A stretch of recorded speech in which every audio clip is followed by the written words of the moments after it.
Good evening. Welcome to Wizards Outlook, joined by Cardo Dudley Jr., Raymond Lyons, Wilson Tarpe Jr. And look, man, the Wizards they rallied late, but they would fall short to the Knicks, 100 to 97. Ray and Cardell are going to get into what they took from this game. You guys know how things go. We got a quick word from our folks over at Uzi Niles before we begin, though. March Madness has begun. Unless you were unaware of that, I'm unsure as to how. But watch the games and enjoy your favorite food and drinks. Bottomless mimosa brunch Saturday and Sunday from 11 a.m. to 4 p.m. Happy hour 3 to 7 p.m. daily. As far as the food portion of happy hour, that's from 4 to 7 p.m. on Saturday and Sundays.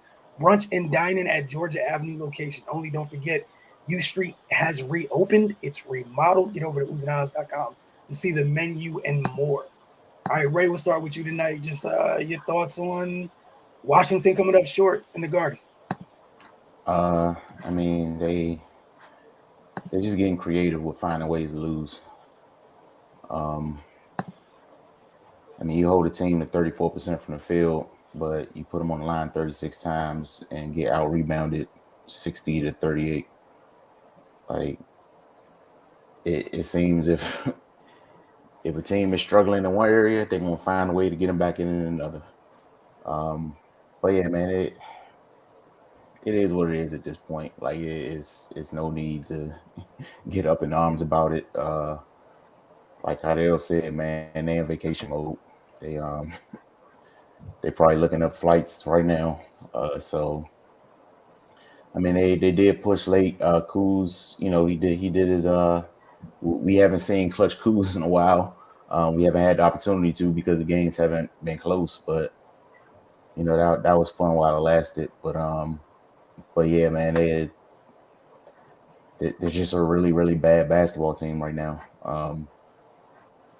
I would I would have thought Porzingis would have had some fire under him, going back playing against the Knicks. I know he's just getting back into the swing of things. But yeah, they just seems like they don't have a pulse right now, man.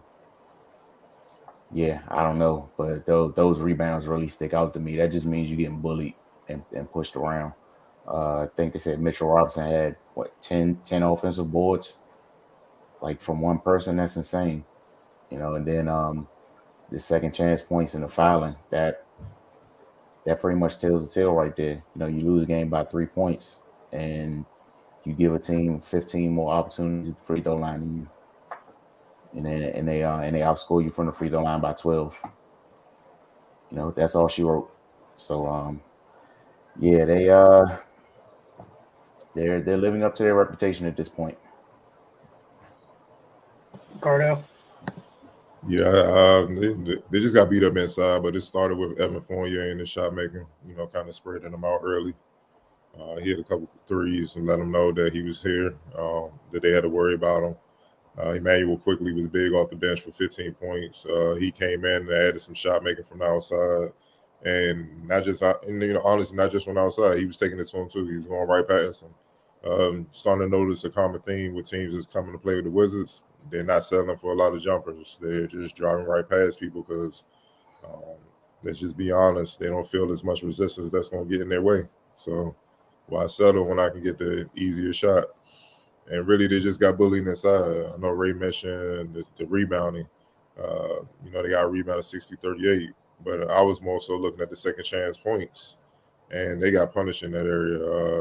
The Knicks had 20 second chance points. The Wizards had 4. So that's really what cost them the game. And I mean, Mitchell Robinson had 11 rebounds and 10 of them offensive. He was just outworking those guys, especially Porzingis. He was just outworking them. And that's how they won the game. They just outworked them, and they did all the dirty work. None of all that cute, the ball handling, the cute jumpers, and all that neither team did at this game.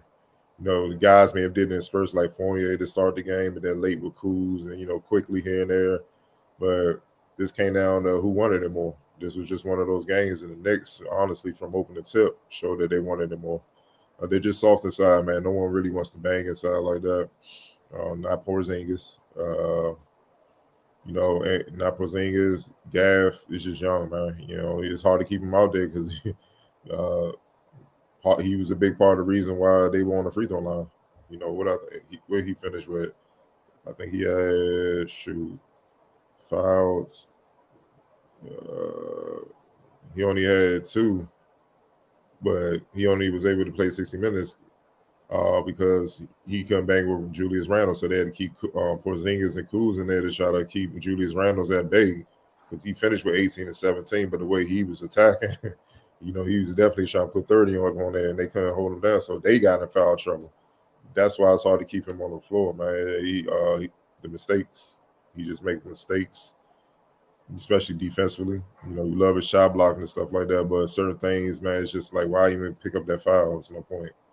So it just came to them just getting bullied inside, honestly, on the boards and scoring wise. And honestly, if it wasn't for that late surge by Kuz, we hit those threes, and the score wouldn't really matter. I know somebody who might not have tuned in see the score. Oh, it was a close game. Not really. Kuz had to hit some hero shots to make it that close, but really, they got beat by double digits. And this is with the Knicks, not shooting well at all. And they're honestly one of the worst shooting teams in the league. So the Wizards have a lot of things to figure out, starting with some soul searching. You know what I mean? And I'm talking about going into the off season because the playing been a wrap. So they got a lot of questions that they need to answer sooner than later because this ain't it. They come to the season with this type of roster, and we might as well just say, Wes Unseld ain't gonna be here much longer. You know what I'm saying? And that's just real because they're gonna make him the scapegoat. This situation was here long before he came on board. All right, I have to put it up here. By law, it's required. So. Player of the game. I'm gonna go with Mitchell Robinson, man. The work he put in on offensive boards, man, and 6 of 10 from the field, 15 points, 12 rebounds, 10 of them offensive rebounds. My bad, it was 12 rebounds. He had 10 offensive. My bad. Look, he outplayed Porzingis. I know Porzingis' numbers may be better, but he outplayed Porzingis because Mitchell Robinson is not supposed to have that level of production, at least scoring wise. And dog, how you let a man get double-digit rebounds and all on with damn near offensive boards? Like that's just soft, man. That's just it's nothing. Yeah, man. I'm gonna go with Mitchell Robinson, dog. Ray. Yeah, that's. Yeah, I have to ride with him too. I was going back and forth between him and Fournier, but like Cardell pointed out, Mitchell Robinson's just physicality and dominance throughout the game. He just beat him down, man, and that's what led to their victory. 20 second chance points. They punished him, and Mitchell Robinson was he led the way in that aspect. All right. Definitely quickly. The 15 points he had off the bench, that kind of, kept the Wizards at bay, but also gave them the lead. Like the Wizards were down double digits most of the game. They just came back, like I said, late in the fourth, like the last 3 or 4 minutes of the game when Kuz went off. But quickly he gave them that boost that they've been looking for him, throughout the season, kind of similar to what we saw throughout the entire last season. He just come in like the microwave, boom, 15 to 20 points, and blow the game open. So, he was that type of Emmanuel quickly tonight. Right. Yeah, quickly off the bench. Just came in, gave him that burst. All right, we'll get through some of the comments though. We appreciate you guys coming in and commenting through it, so to speak. Y'all know what it is. I'll put them on screen. Speak if you feel needed, if you feel moved to.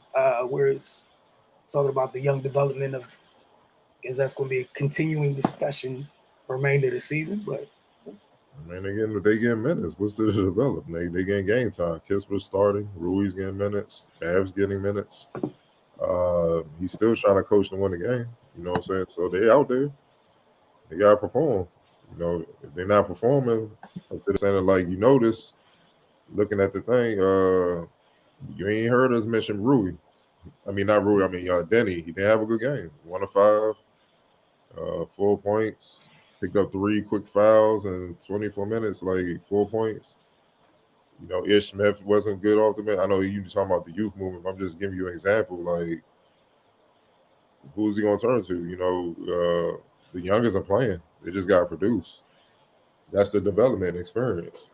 Um, I don't know how much gym time they getting, man. The quick road game, and now they got it back to back because they play the Lakers tomorrow. So, I mean, like they could if they're dedicated, but I don't know how dedicated a lot of these cats are these days, man. So, yeah, the development is in the experience because they're not practicing like they did back in the day. You know what I mean? And they usually just get in and get reps up. That's just how it goes, man. Or go through some sets, but. The development they really need is on the defensive end for everybody. And this is the next few comments are just literally about this subject. Just talking about the vets. Feel like folks want, if the vets are playing bad, kids should play more. Talk about Denny last game comparison to this one. Again, this is still the same thing. Itch 2 for 9. Control your vets. For you guys. You control your vets, though. They're vets for a reason. Like, he's riding with guys that got experience that know how to play because that's what the Knicks are. And you got to understand matchups. You know what I'm saying? It's easy to say he went back to 3-and-D and stuff. Well, who's he going to guard? I mean, you got to guard Fournier. Like, who the Knicks starting backcourt is Fournier and Alec Burks. Those are big guards that can score the ball. Then you got R.J. Barrett. Then you got Julius Randle, Mitchell Robinson. They're not your conventional type of lineup out on the perimeter. And all 3 of those dudes can bring the ball up and then initiate the offense. So, he had to go against who's the high end and the most dangerous because Denny is one of the team's better defenders. So I'm sure he just stuck him on who he felt was most dangerous depending on when he was in the game. So, yeah, it's 2 and 9, but Denny was 1 of 5. That's what the Knicks do. It's not their defense. Their defense is not the issue why they're 10 games below 500. It's their offense. Kuzma's 6 of 17. Had he not hit those threes, man, he 3 for 14. You know what I'm saying? Like, that's how bad it was. You know what I'm saying? He just went on a barrage. Kispert was solid, 4 for 7 or whatnot. 14 points. He was solid, but I mean, Alex Burks wasn't even aggressive. He's 3 for 6 for 12 points. He wasn't even aggressive. So, look, man, they're getting the opportunities. I just don't understand why y'all so quick to blame the coach, man. Like, they're getting opportunities, dog. I heard this comment, I think, was due to the end of the game, where at least for me, I didn't have an issue with him not calling timeout. It was, I think, Kuz had the ball. That was right after he hit, 3 consecutive deep threes. Like, you talking about that barrage. He hit. Again, those are vets. We see this around the league a lot. A lot of coaches let them go in that situation because defense isn't set. You're not giving, you stop the play or whatever. The opposing team gets to set up their defense. And in that sequence, Kuz is hot, give his guys a chance to make a play. They just didn't execute. I think Porzingis came up to set their screen. Whatever between him and Kuz, they just didn't execute at the same time. 3 previous possessions? I didn't like those shots, but Kuz hit them. Like, again, he hit those shots. It is what it is. Like, No, no 3 shots he hit were good shots. Those were his shots. I like them. They were his type of shots. They were 1-on-1. He created space. Take those shots. They needed it. I mean, they were down double digits, so they needed something to go on. I'm not mad at him not calling the timeout either. I mean, y'all can't have it both ways. Y'all saying y'all want development and stuff like that, and then you get mad when he let him rock. Now you mad at him for letting him rock, but on the other hand, you saying let it develop. Y'all gotta pick and choose what side y'all want to like. Stop trying to nitpick this man to death, though. Like, he letting him rock. That's an opportunity to see what these young players are made of. Let's say Kuz missed the shot. Maybe Kispert again, they get a tip in. That's showing him he got hustled. That's what he want to see. Like, this season's over, dog. They trying to see what they got moving into the offseason. So he's letting them play. Kuz is still fairly young. What is this, 4th year? Yeah, he's like 25, 26. So. He's a youngin. He, you know what I'm saying? He won a championship, but he was he was more of a role player. Come on, you know what I'm saying? Now he's kind of learning how to be a focal point of a team. You feel what I'm saying? So he's learning. You know what I'm saying? And he stepped up throughout this year, especially in the clutch throughout the year. You can't knock it, man, but you can't have it both ways, man. You can't complain about development, then complain about not kind of him being so hands-on to control everything, man. Like, dog, it's basketball. You gotta let players rock. And those plays he made, those 3 threes that Kuz made, whatever, those weren't coming out of timeouts. That was him improvising, showing his game, creating space, and knocking those shots down. It is what it is, man. So, man, and plus he's hot. He hit 3 straight threes. He checked. Go for it, dog. Like Rock. I would have did the same thing, Rock. Because obviously the sets we've been running, coming out of timeouts and all that, and they ain't been working all this damn time. So why are we gonna disrupt this?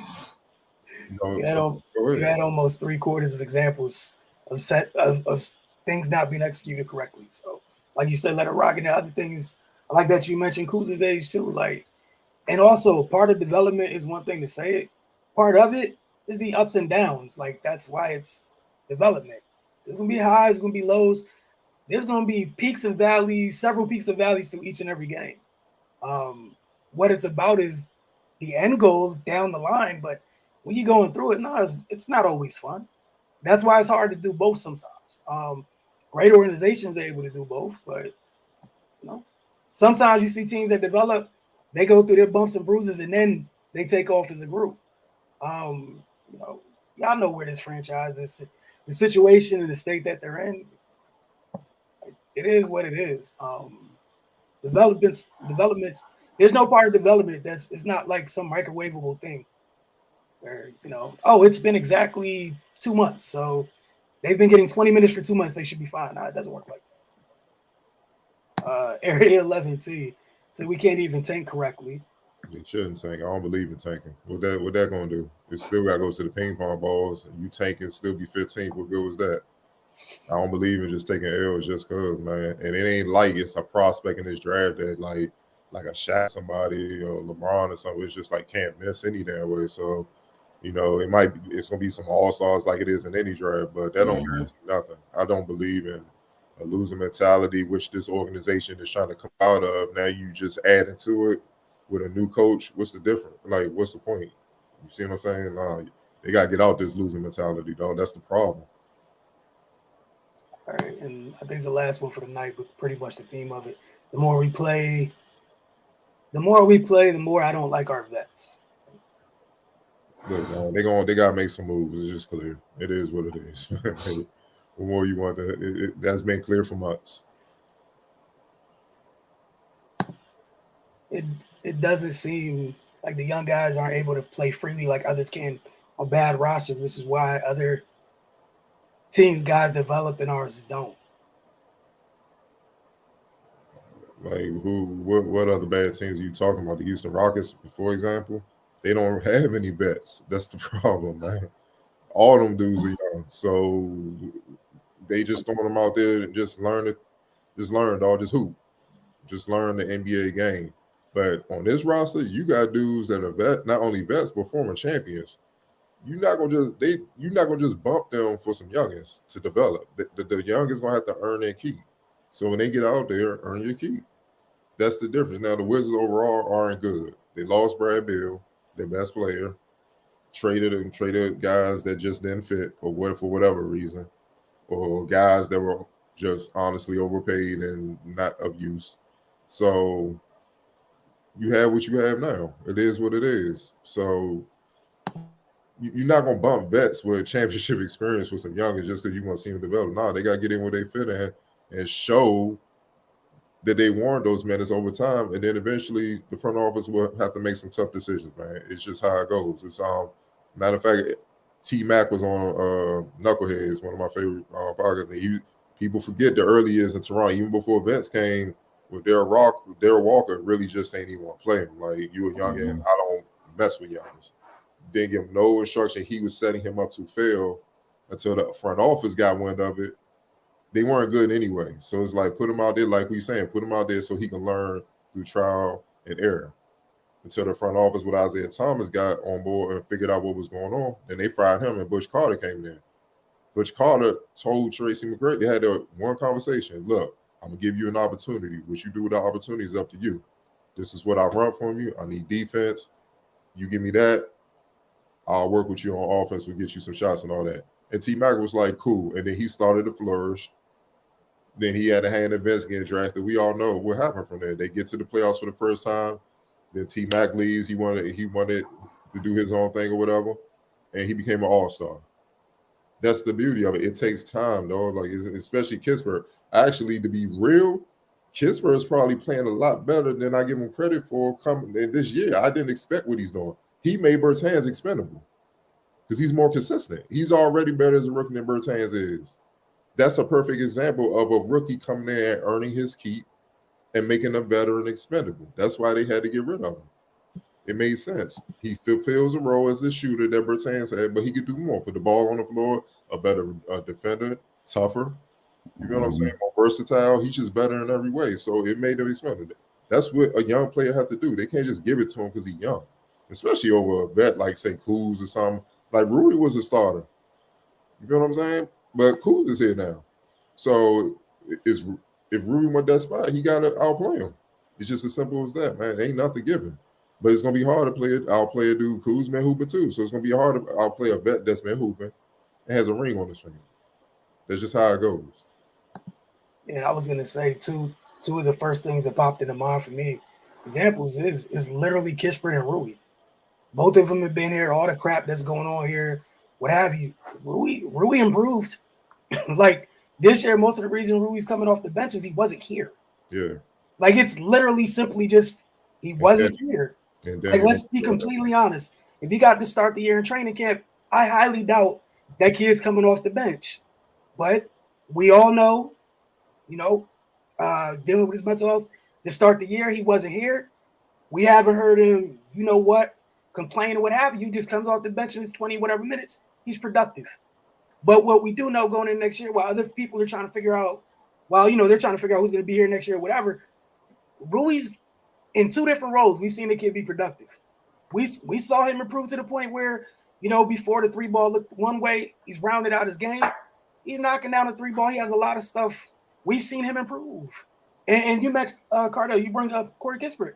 I think he's a poster boy for it. I definitely didn't expect it this year. But again, both of those dudes are dudes who went to college. You a little bit used to understanding how to fit in or whatever, a little bit more mature. So they're not tripping off this in terms of earning your keep and getting in where you fit in, doing what you need to do, stay on the floor. Like, again, Kispert's found a way. He came in as a sniper. He's found a way. We've seen games where he's not shooting 5 or 8 from deep. He still ends up with 12, 15 points doing little things. Stay on the floor. Because he comes from a great program. Like, honestly, that college structure would have benefited Denny because he would understand how to deal with adversity and how to still make an impact when the ball ain't in your hands and when things aren't going well for you offensively. And let's be real, they're terrible defensively as a team, but you rarely see us say, hey, Kispert or Rui are the reason why they're terrible defensively. They hold their own. You feel what I'm saying? It's other guys that are just, I'm going to call them, Kuz is one of them. It's other guys where they just like the black hole. You get what they playing Matador. They're like, get what you want. And that makes it tough, man, when you the only one or two players strapping out there, dog. Like, it is what it is. So they're going to just try to screen you to get you off guys, and they're going to just try to create the mismatch to get to the guys that they want. You see what I'm saying? So, like Denny, he was the lottery pick last year. Last year. Look, man, they need him to mature. That's his biggest problem, just mature. And he's got better than last year, but he need to mature. Stop getting in his own way with his head. Because he's 6'9", versatile, he can run point, he can do a lot of things if he just get out his own way. That's what you learn in college and stuff, because the coaches are constantly drilling you and teaching you how to get out your own way. And that's why Rui and Kispert, they can adjust on the fly. And they've been there for 3 or 4 years. That's the thing. That's why guys for those type of programs get drafted if they have showed the ability that they can play in the league, man. They trust that. Not only that, I remember last game, they played the Nuggets. Someone was talking about Bones. Bones is another kid who spent time in school. Mm-hmm. He's an exception. Yeah, 2 years, but he's an exception though. You know what I'm saying? And he went to a team that style fits his natural game. I'm not sure if he had went to. That's fair too. That's a great point. Certain teams that. Not saying he wouldn't be good. I don't think he would be as good. That's all I'm saying. Like the Nuggets play his style, like get up and down, man. Let Jokic find you, and you just catch and shoot, and then you bring it up a little bit. Like he wasn't supposed to play point guard. That's something they brought him in out of necessity to give Jokic a break and kind of be the second unit floor leader. You know what I mean? And it's working. They win the games and stuff like that. Then on top of that, I don't think people understand how long he is, even though he's about 6'3", 6'4". He's a long kid. He's athletic too, so he can get after it defensively, man. And that's the thing, man. That's a big part of thriving, not just in the league, high school, college, any level of basketball. You gotta get to a team where your game fits, and the coaches understand your game, so they can maximize your game. Like if you are, kind of a free flowing to play, give me the ball, let me do my thing. It probably don't make sense to go play at like a structured program where it's just tight, like, hey, slow the ball down, pass for 30 seconds, then look for a shot. Like it's gonna drive you crazy. It's gonna put a stranglehold on your game. It's gonna break down your confidence. You're not gonna be the same player. You gotta you gotta go to a program, Kentucky dribble handoff, where if you could do it, they're gonna put you in a position to allow you to do it. You know what I'm saying? Just like in reverse, if you ain't that dude where you free flowing, you could do it, you need structure, you might not want to go to like a Kentucky where they looking for guys that could do it. Because you can't do it. You're gonna get exposed, man. You know what I'm saying? So you're gonna be on the bench, man. So you gotta go to a system to make you look good, dog. It is what it is, man. But nah, man, look, they in a position now. Cat's gonna have to be patient. It is what it is. First year head coach, they trying to rebuild things. From the ground up, we don't know what's gonna happen with Bill. If he leaves, then it's definitely a rebuild from him. Like you definitely rebuilding. And then, you got will Kuz want to stay? Will Caldwell Pope want to stay? They been dog. I'm out W, so I'm trying to roll. So it's a lot of things you gotta just wait and see what happens, man, when the smoke clears and see who's really gonna be here. Because I don't know. But the one thing we do know, as currently constructed this roster, this ain't it. You're gonna see draft and free agency, man. I think that's something everybody can agree on as a whole. Like you said, it's currently constructed. They need several alterations. If we have nothing else, for Ray, Cardell, myself, we'll see y'all literally tomorrow night. This is back to back to take one LA. So we'll see you guys after tomorrow night's game. Again, we appreciate you hanging out after the games and it's another one. Laker Mania. Oh man, yeah, they coming off a win too. Should be a fun night.